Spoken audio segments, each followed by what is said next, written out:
Exact. Donc bonsoir, Christelle, bonsoir Morgane.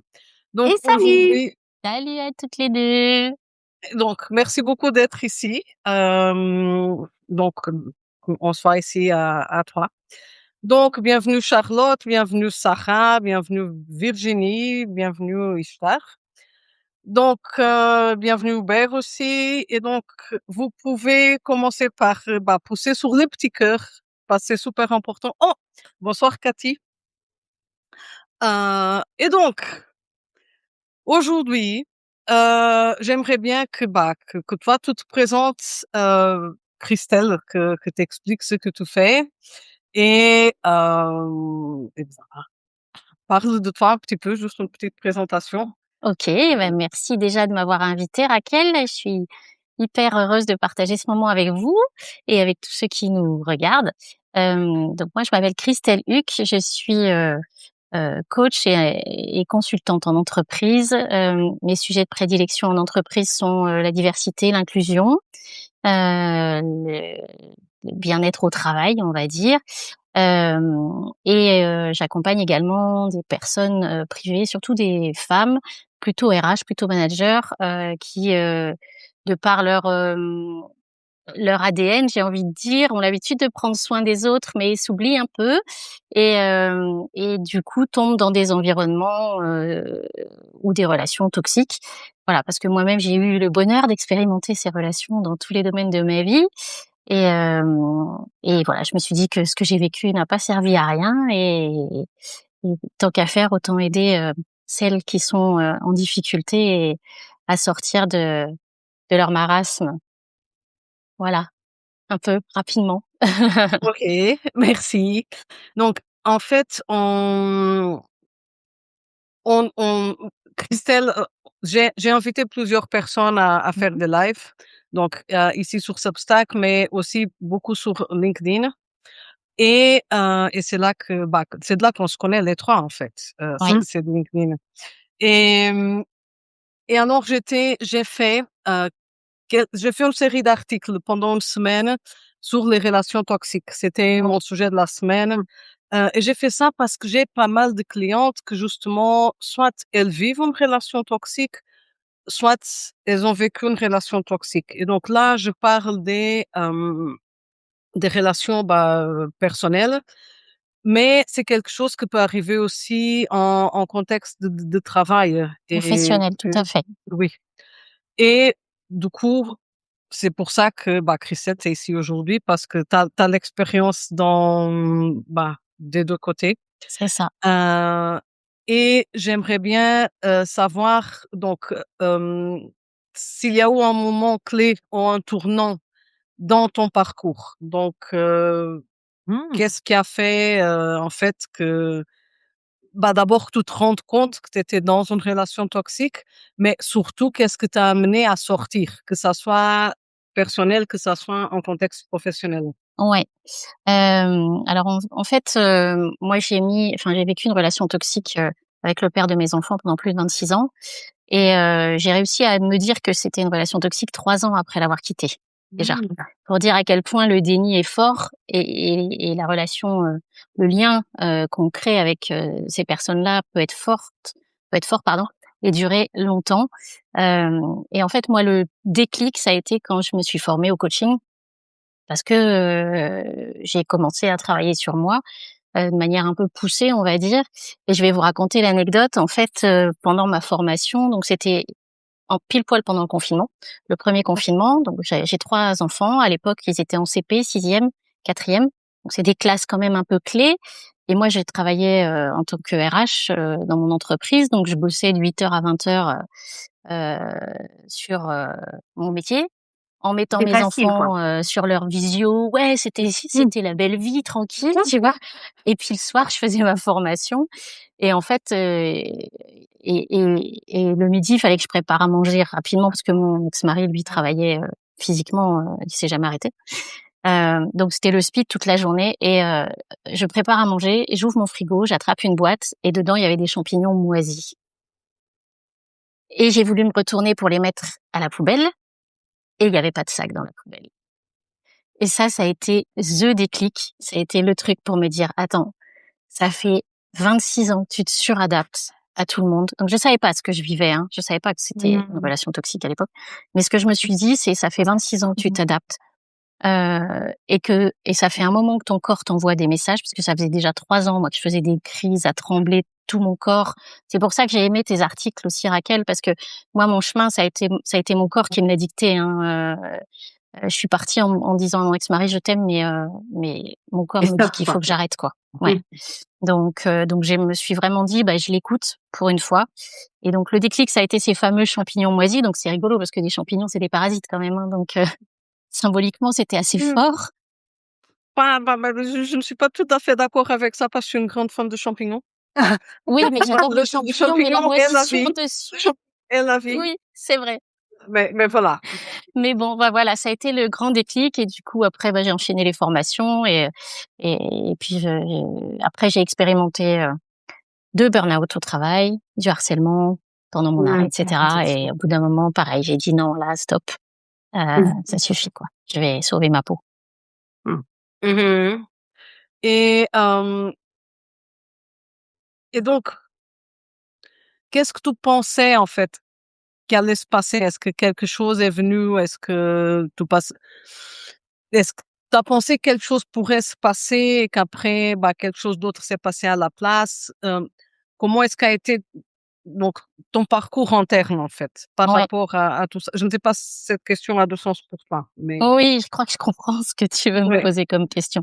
Bah, en fait, le jour où j'ai décidé d'annoncer, à mon ex-mari que je souhaitais qu'on se sépare, j'ai été comme, poussée, tu sais, comme si j'avais 2 grosses mains derrière moi qui me disaient: «Allez, vas-y, c'est le moment, c'est le moment». Donc ça faisait, il m'a fallu 4 ans, hein, pour passer le pas. Entre le moment où je me suis dit: «Je finirai pas ma vie là» et le moment où j'ai réussi à partir. Et merci mes amis qui m'ont soutenue énormément. Merci mes parents qui m'ont soutenue énormément pour pas que je lâche. Et parce que moi, je me suis dit: «Quand je vais partir, de toute façon, matériellement, ça sera pas compliqué parce que de toute façon, c'était moi qui gérais tout. C'était moi qui m'occupais des enfants.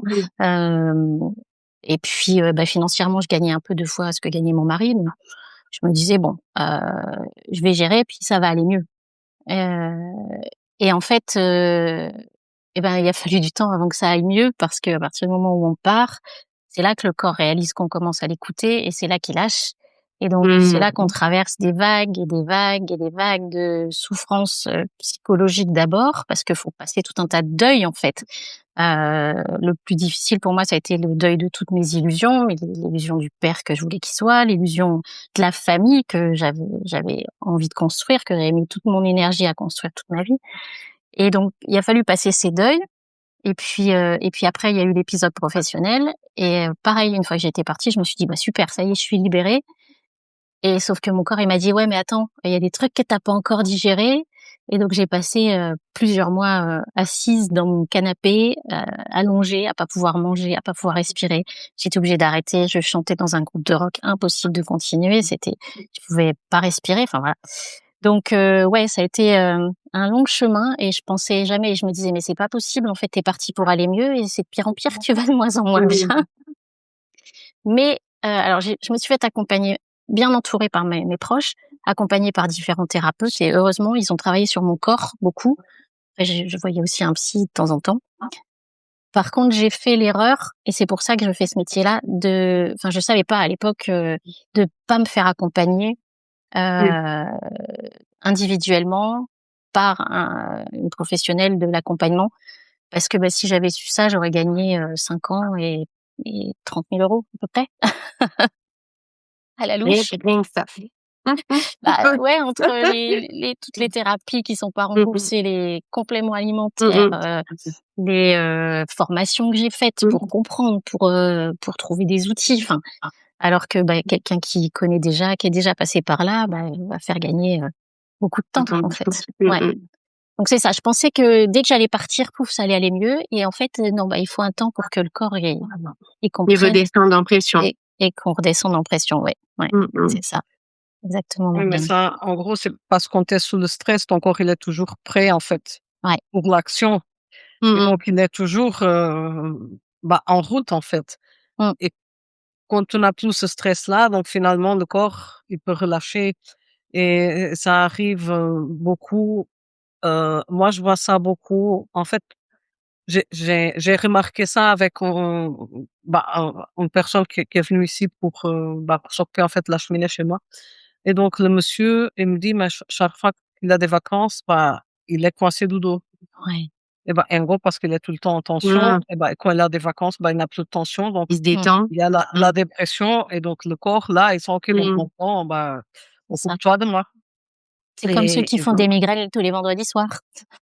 ouais, et les migraines, souvent, c'est lié justement à la tension et au stress. Ouais. Et et c'est oui et c'est oui, c'est Mmh mh. C'est vrai que et moi j'ai voilà. eu ça, moi aussi, quand j'ai quitté mon travail, j'ai mis du temps à me rendre compte que c'était une relation hyper toxique avec le Mmh. directeur de l'agence de l'époque et je l'ai quitté par contre à cause de ça, mais j'ai mis du temps avant de m'apercevoir qu'il me mettait, enfin bref, que je vivais de super moments avec lui. Mais c'est ça. Heu et voilà, on va traduire ça et résumer ça comme ça plus vite, ça va plus vite et c'est vrai que quand j'ai quitté le job, alors j'étais super contente parce que c'était vraiment un choix de ma part, ça m'a projetée là où je suis aujourd'hui donc c'est super chouette. Ouais. Mais j'ai mis facilement franchement, j'ai arrêté en mars, fin mars et j'ai été apte à me dire que potentiellement j'allais reprendre le chemin du professionnel, qui travaille, en septembre. Bah, Seulement en c'est septembre. pas énorme, hein. Ouais, bah, mais je m'attendais comme toi, je m'attendais pas à Mmh. ça. Pour moi, j'allais arrêter et puis le Mmh. lendemain, j'allais reprendre, quoi et en fait, vraiment fatiguée, pas bien, des migraines. J'avais plus de enfin, j'avais des problèmes de thyroïde à l'époque, mais que je ne soignais plus, parce que la thyroïde allait bien mieux. J'ai dû reprendre du, Levothyrox, mais alors à Mmh. dose, à outrance parce que le corps, du coup, comprenait plus ce qui se Bah, passait c'est ça, il a plus et ses j'ai repères, en fait. ouais et Mmh. j'ai mis, ouais 6 mois quasi parce qu'après septembre, ça a été au fur et à mesure, hein, quand même, ça a Bien été sûr, crescendo. bien J'ai sûr. mis un bon 6 mois, voire 1 an à me remettre dedans, hein. Mmh. En Mmh. fait, Raquel, tu vas me dire, mais moi, ce que je ressentais, en fait, moi, j'ai eu des moments où il a fallu que je passe des IRM, enfin un IRM, par exemple, Mmh mh. parce que j'avais de la pression dans la tête, mais j'avais l'impression que Mmh. ma tête allait éclater, Mmh. en fait, dans les jugulaires. Je me disais: Mmh «Je vais me mh. faire un AVC, c'est pas possible». Et en fait, l'impression que j'avais, c'était que toute la pression que j'avais supportée et intégrée pendant toutes ces années, bah, il fallait qu'elle sorte et que mon corps, il retrouve un peu son homéostasie là. Il Mmh. était perdu, il y avait plus de pression extérieure et du coup, bah, il fallait qu'il en crée à l'intérieur pour retrouver son équilibre. Enfin, je sais Mais pas moi, comment j'ai tu eu l'expliques toi? mes moments aussi, mais bon, à ce moment-là, je ne savais pas, en fait. Mais donc moi, quand je fais quelque chose, je le fais à fond. Donc Mmh. je Ouais, plonge pareil. à fond et je suis comme ça depuis toujours. Donc à un moment de ma vie, je fumais et je fumais beaucoup, Mmh. donc beaucoup, beaucoup. Et et alors, bah, j'entendais tout le temps, bah: «Il faut que tu te calmes, il faut que tu t'arrêtes, il faut que tu te calmes, il faut que tu te calmes». Mais moi, à un moment de ma vie, j'ai eu beaucoup de stress, beaucoup. Mmh. Donc j'avais le stress à ce moment-là dans mon travail, dans l'entreprise où je travaillais, parce qu'il a eu une grosse crise et il a fallu virer beaucoup de personnes et bon, moi j'étais dans les ressources humaines, donc c'était des gens animés. Mmh. Et moi, j'étais très jeune. Hem Et après, mon père aussi, il était malade et donc moi, j'avais un stress de dingue et je fumais. Mmh. Je fumais, bah, voilà, beaucoup. Et hem et donc et quelqu'un me disait à ce moment-là: «Écoute, si tu ne te calmes pas, avant 40 ans, tu vas avoir un arrêt cardiaque». Mmh. Et moi, un jour, j'étais dans la voiture et je sens mon cœur, bah, un truc vraiment et je me suis dit: «Mais wat ça y est, j'ai l'arrêt cardiaque». Mmh. J'arrête la voiture et je me suis dit parce que je voulais pas arrêter de fumer, parce que j'étais tellement stressée que c'était le seul truc qui me tenait et donc je me suis arrêtée et je me suis dit: «Non, je vais respirer et ça va passer et ce n'est pas le cœur et tout va aller bien».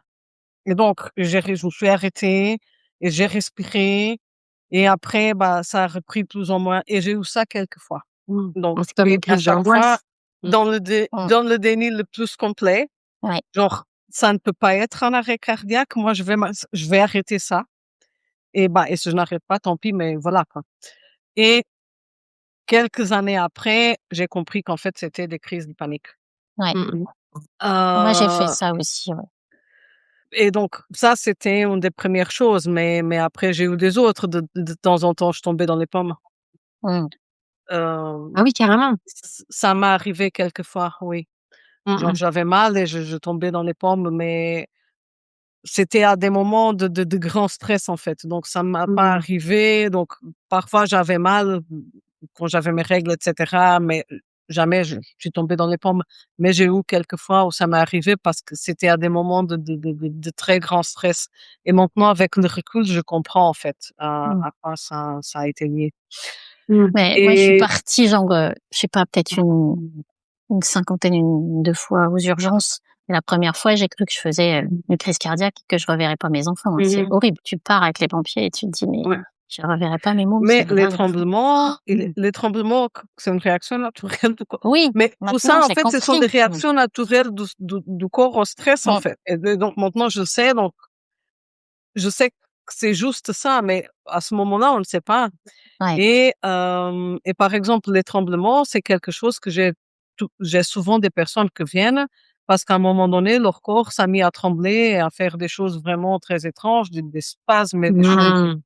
et des personnes qui paniquent complètement parce qu'elles pensent que, bah, le corps, il déconne complètement alors que Mmh. c'est juste, bah, de la tension et du stress accumulé, Ouais, c'est Mmh. l'évacuation. mais voilà Mmh. et donc et maintenant, Christelle, comment est-ce que tu gères l'énergie, la charge? Est-ce que tu as encore beaucoup de charge? Maintenant, ça va beaucoup mieux. J'ai aussi une question par rapport à ce groupe de rock que tu chantais, donc je vais le dire pour ne pas oublier parce que maintenant je Vas-y. suis curieuse et qu'est-ce que tu fais ces jours-ci pour ne pas te vider, pour être bien, en fait? Oui et bah, en fait, ce que tout ça m'a appris, c'est de gérer, au quotidien, de m'écouter. En fait, j'ai envie de dire, c'est permanent H24, à chaque minute. J'écoute les messages de mon corps et je me dis: «Bon, bah, là, tu as besoin de ça, là, tu as besoin de ça». Même quand j'ouvre mon frigo maintenant, je scanne et Mmh. je dis: «Bon, de quoi j'ai besoin? De quoi j'ai envie?» Mmh. Pour savoir, bah, ce dont mon corps a besoin. Donc déjà ça. Après je me suis formée à l'EFT, donc j'ai ma petite routine énergétique EFT, que je mets en place, que je fais pratiquement tous les matins, avant de me mettre à travailler. Je fais hyper attention à la qualité de mon sommeil, évidemment. J'ai déménagé, j'ai acheté une maison où je suis dans un cocon de verdure, de calme, c'est dans un tout petit hameau au bord de la Dordogne. Donc déjà l'environnement, tu vois, quand je suis chez moi, c'est, Le safe voilà, place. c'est exactement. Mmh mh. Parce que dès que je vais en ville, bah, je sens bien que de toute façon, forcément, on est des éponges donc moi quand je suis en ville, les maisons m'écrasent, les gens m'écrasent. Donc voilà. Après je suis aussi énergéticienne, donc j'ai tout un tas d'outils, en Mmh. lithothérapie, j'ai travaillé en feng shui aussi dans ma maison. Enfin voilà, je me protège et je me nettoie et je fais des activités qui me ressourcent. Je marche un peu, je nage par exemple, voilà, c'est des choses qui me font du bien. J'ai mais je c Le plus, significatif, c'est que maintenant je sais de quoi j'ai besoin, je sais quelles sont mes valeurs, je sais quelles sont mes Mmh. limites et Oui. comme je les connais, bah, j'arrive à les exprimer, donc à les faire, respecter, aussi par les autres, Mais y compris par mes enfants tu sais ce que tu veux et surtout ce que tu veux plus, quoi. aussi. Oui, Mmh mh. exactement, Mmh mh. exactement. Donc je viens de me rendre compte, Christelle, qu'il y a une question, plusieurs questions, en fait, sur Allez. le chat pour toi. D'Hubert qui te demande, ben, je pense qu'en fait, j'ai pas vu la question parce que j'avais le chat fermé et donc je viens de le voir. Hubert te demande que s'il a bien compris que tu travaillais de 8 heures jusqu'à 20 heures Ah oui, et quand que j'étais sur mes oui postes RH, oui, c'était ça pendant le confinement notamment, oui, ouais. et donc pendant le confinement, ouais, donc tu étais à la maison et Oui. donc la question qui vient, c'est est-ce que tu penses que tu pourrais peut-être que tu faisais ça pour fuir la relation toxique que tu avais à la maison? Donc Alors qu'en fait, le travail, c'était aussi une fuite, en fait, de cette relation toxique. oui, alors certainement parce que, je partais à 7h30 de chez moi et je rentrais, il était 19h, 19h30. C'était certainement, une fuite parce que dans la maison où on habitait, je me suis jamais sentie chez moi. Quand je rentrais, j'avais plus de relations, enfin, pas d'échanges, rien, donc j'avais pas envie de vivre ça, c'est sûr. Hem, mais il se trouve aussi que j'avais des postes à responsabilité, donc qui, Mmh. impliquaient aussi un investissement professionnel. Donc la limite entre les 2. Oui, il y avait certainement un peu des 2, c'est sûr, c'est sûr. Et donc Hubert demande aussi si tu travailles moins maintenant. Mais je Est-ce que je pense que travaille moins oui. maintenant? Ouais. Oui, je travaille moins maintenant, je travaille différemment surtout. Mhm, mhm. Voilà, plus différemment, à un autre rythme, à mon rythme à moi, en fait. Ok, donc tant que je suis en train de lire le chat, je profite pour dire bonsoir à toutes les personnes que nous ont rejoints et que je viens de voir en fait. Et maintenant, je veux savoir sur ce groupe de rock. Donc, tu chantes quoi? C'est quoi comme style de musique? Ah! Raconte-moi. Maintenant, je veux les ragots. Alors, là, je les ai malheureusement quittés, Ok. l'année dernière parce que j'arrivais plus à tenir 2 heures et demie sur scène, parce qu'on Mhm. chantait des reprises, du Muse, enfin, que des classiques de rock, rock quoi, du Placebo, voilà et Ah! ouais, ouais, Ah, ouais, des vrais rock'n'roll. oui, Donc oui, non, mais 2 heures et demie de scène avec, 5 musiciens, enfin 4 musiciens, on était 5 et Mhm. c'était moi la plus petite, mais on entendait que moi. Ah, c'est bien, c'est super. Ok, ok. Mais je vois que c'était du vrai rock et un petit peu Ouais, alternatif comme ça. ouais, C'est bien. ça m'a tenue en fait, pendant ma séparation, ça m'a tenue aussi, ça a été un échappatoire. Enfin déjà avant et pendant la séparation, je m'étais mise au Krav Maga aussi. Donc je faisais de la boxe et Mhm, tout mhm. et je Ouais. faisais toutes mes séances, je les finissais à genoux, en pleurs, en hurlant. Et j'avais des trucs à sortir, je savais pas ce qui se passait, mais il fallait que ça sorte. Et à un moment donné, notamment quand mon corps, il m'a dit: «Non, mais là, vraiment, faut que tu te poses». Je me suis dit: «Mais en fait, le Krav Maga, c'est encore de la lutte. Le rock, c'est encore de la lutte», même si Mhm. j'adore cette musique et que ça me manque par moments. Et Mhm. j'avais plus envie d'être dans cette énergie de lutte. J'avais besoin de douceur Ouais. et Sortir de cet engrenage, ouais. Et en plus, alors, mmh. les musiciens, c'était, 4 personnes avec qui je travaillais. Donc j'ai eu aussi besoin de couper avec le lien avec l'entreprise, à Mmh. ce moment-là. Mais voilà, je continue à chanter, dans ma voiture, sous la douche, avec mes enfants, parce que j'ai de la chance d'avoir des enfants musiciens aussi, donc c'est Ah, chouette. ok. Mmh. Génial. Moi, j'ai aussi une fille qui fait de la musique. Elle Ah vient de sup lancer d'ailleurs sa chanson, sa première chanson. Qui est vraiment top, Bah, hein? vraiment officiellement, oui, oui, oui, oui, oui. Mmh. ah Et je vous donc, ferai bah, suivre les albums de mon grand alors, parce qu'il, ah bah oui, oui, il en oui, a fait donc oui, paraître 3. on peut s'échanger des chansons de nos Exactement, enfants. exactement. Et voilà. Donc moi, je suis super fière. Et donc j'ai fait une note quelconque ici sur Substack justement sur la chanson de ma fille. Mmh. Mmh. Et j'ai Mmh. envoyé à quelques personnes par message, donc Mmh. notamment à Morgane. Mmh. Tiens, tiens, la chanson de ma fille. Ah, j'ai adoré, Ah, j'ai adoré. Ben oui, vas-y, Mmh. envoie-moi après, hein. merci, Non. merci. Mmh. Moi, je vous fais passer ta Euh, preuve parce que moi, la mienne, elle fait pleuvoir, pendant des semaines, si je ne l'écoute pas. J'ai essayé, hein, de la mettre à la musique parce que moi, je suis moi-même musicienne aussi. Alors je chante pas du tout, mais je suis musicienne et j'ai essayé de la mettre à la musique, ne serait-ce que pour qu'elle ait un rythme. Mais force de constater qu'on n'a pas tous du rythme et que c'est OK. ouais, Chacun ses mais talents. moi, je viens de C'est ça. penser, moi, j'ai étudié la musique quand j'étais jeune et il faut pas m'en parler, hein. C'est vraiment, et maintenant que je pense, j'ai eu quand même, des relations toxiques. Donc, c'est un milieu super toxique, en fait, avec des Mais profs, Mmh. mmh, j'ai passé par des choses vraiment horribles. J'avais un prof, donc c'était un gars qui jouait du piano, donc les doigts quand même assez développés et donc il me faisait comme ça, tchou!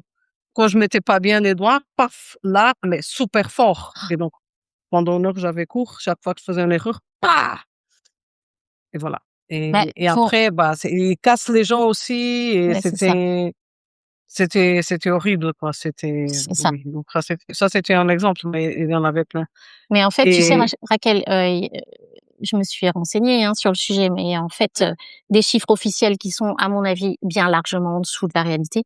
En France, il y a 34% des femmes qui, vivent une relation toxique une fois dans leur vie et au niveau mmh, européen et en Belgique, c'est à peu près les mêmes, termes, j'ai regardé, oui. c'est 43%, des femmes qui sont victimes de violences psychologiques ou de comportements abusifs. Alors c'est souvent au sein du couple, on parle peu des relations Mmh, toxiques ouais. dans le travail, hem et par contre, une femme sur 3 victime de harcèlement quand même. Enfin voilà, ça fait entre un tiers Oui, et la oui, moitié enfin, moi je dirais, oui. enfin, grosso modo, regardez autour de vous, hein, mais pratiquement Non, non, 50 les chiffres des sont femmes, effrayants. c'est effrayant, effrayant. Moi, j'ai arrêté de regarder les chiffres quand j'ai commencé à étudier le trauma parce que c'est Mmh. effrayant et je suis sûre qu'il y a encore plus que ça. Ouais, C'est affolant. Mais mais oui, mais oui. Après, est-ce qu'on s'en rend compte aussi, tu vois, des fois, moi, je sais, bon, moi, je suis dans cette relation, je tente de m'en sortir, tant bien que mal. Donc un peu comme toi, c'est je mets le temps. ouais, Et il faut être et prêt, là hein. ouais et là, au fur et à mesure, ça se lève, le miroir s'enlève, en fait, donc ça commence à devenir, je dirais «simple» entre guillemets et à l'inverse, je vois, une amie qui a la même problématique que moi, qui elle, pour le coup, est déjà, séparée et elle, elle est dans la projection totalement inverse. C'est-à-dire qu'encore elle est dans ce: «Beh non, c'était génial, beh non, c'était trop bien» et ça fait, 1 an et demi, hein. Ouais, Et ouais. elle Mmh. est incapable aujourd'hui et pourtant elle vit exactement la même chose que moi et elle me dit: «Mais tu as une relation toxique». Bah oui, mais rends-toi compte que je te raconte la même chose que et je pense que c'est très difficile aussi, c'est ça qui doit aussi à mon Ouais, avis, fausser les chiffres, c'est que c'est très difficile de mettre un nom sur ça. Bah oui, bah, je vous dis, Mmh. hein, moi 3 Ouf, ans quoi, hein. après, hein, et il Mmh. a fallu que j'écrive 2 livres Mmh. et que j'aille au bout de ces livres pour, réussir à mettre, Mmh mh. ce mot-là dessus parce qu'on est dans le déni. Parce que aussi quand on est dans des relations toxiques, on signe un espèce de pacte avec notre harceleur, notre Mmh manipulateur mh. où on va protéger tout le temps son image parce que lui, il y a que Mmh. ça qui compte, hein, c'est son image Mmh mh. et donc même après ma séparation, je n'arrivais pas à dire aux gens ce que j'avais vécu vraiment, ce que mes enfants avaient vécu et alors, on n'a pas été battus, on n'a pas voilà, c'est Mmh. moi j'ai eu de la chance quand même parce que voilà, mais c'était quand même une relation toxique et hem et tout ça, je me disais: «En fait, moi, j'ai pas envie de casser du sucre sur le dos des gens, je suis pas comme ça». Donc on a aussi parce que ces relations-là, on les attire pourquoi? Parce qu'on est rayonnante, parce qu'on est lumineuse, parce qu'on a plein d'énergie à donner et que c'est des vampires énergétiques et eux, c'est que ça il y a que ça qui les intéresse. Alors, c'est inconscient, hein, la plupart des gens se sont inconscients de ce qu'ils font. Faut remettre aussi le contexte, c'est juste des grands gamins, en fait. Mmh mh. Mais hem mais je sais plus ce que je disais, De dire qu'on se rend pas compte, que du coup on se rend même pas compte et qu'on n'a pas forcément envie de on se se rend pas tromper compte, non mais plus. oui eux non plus et que puis ils ont 2 visages ces personnes. Ces personnes-là ont 2 visages. Ils ont le visage, en société où là, tout d'un coup, ils sont des personnes extraordinaires, Mmh mh. séduisants, sympathiques, c'est le gendre idéal, la belle-fille Mmh. idéale, enfin, Tu leur tout le monde donnerais une la nous personne présence envie. parfaite.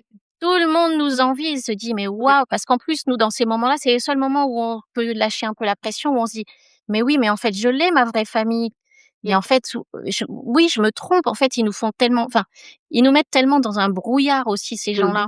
On est sous pression tout le temps, on est surchargé de boulot quand c'est au travail, on est surchargé de tâches, ménagères ou quand c'est à la maison. Donc on est dans un brouillard permanent, ce qui fait qu'on n'a plus aucune capacité à prendre du recul.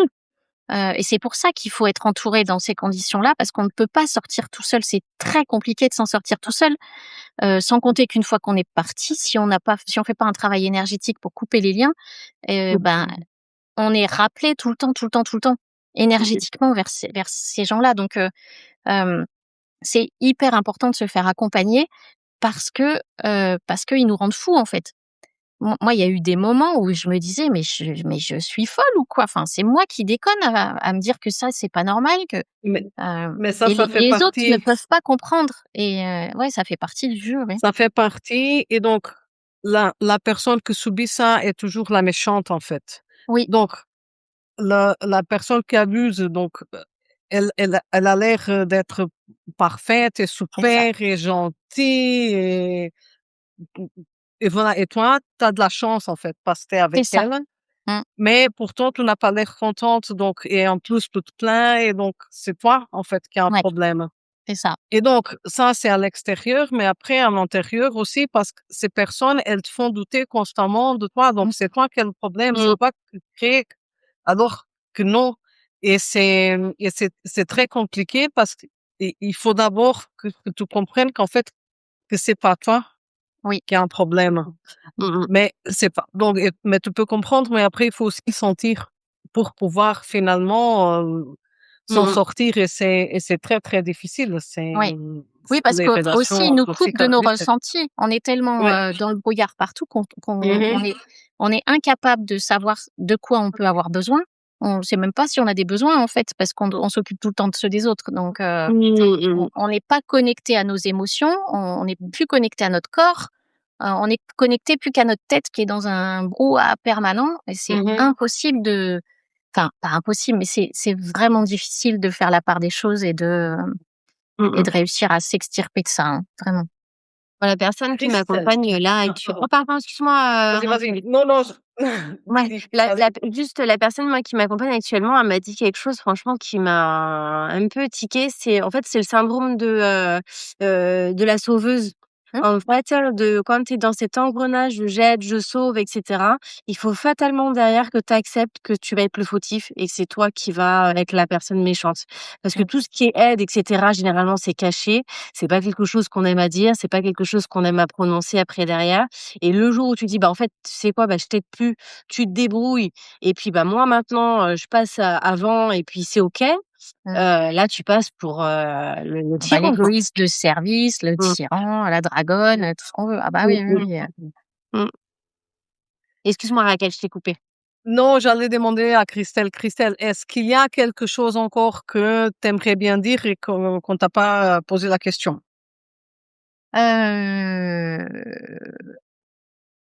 Bah, en fait, ce que je dis, c'est, ne restez pas seul, ça c'est Mmh. essentiel. Mmh. Trouver la personne qui va vous aider, alors ça peut être, un ami, ça peut être, un thérapeute, un coach, ça peut être, dans le cadre du travail, le médecin du travail, ça peut être, des associations, hem, psychologue du travail, assistante sociale s'il y en a au travail, enfin voilà. Dans le Mmh. travail, il y a aussi des personnes ressources.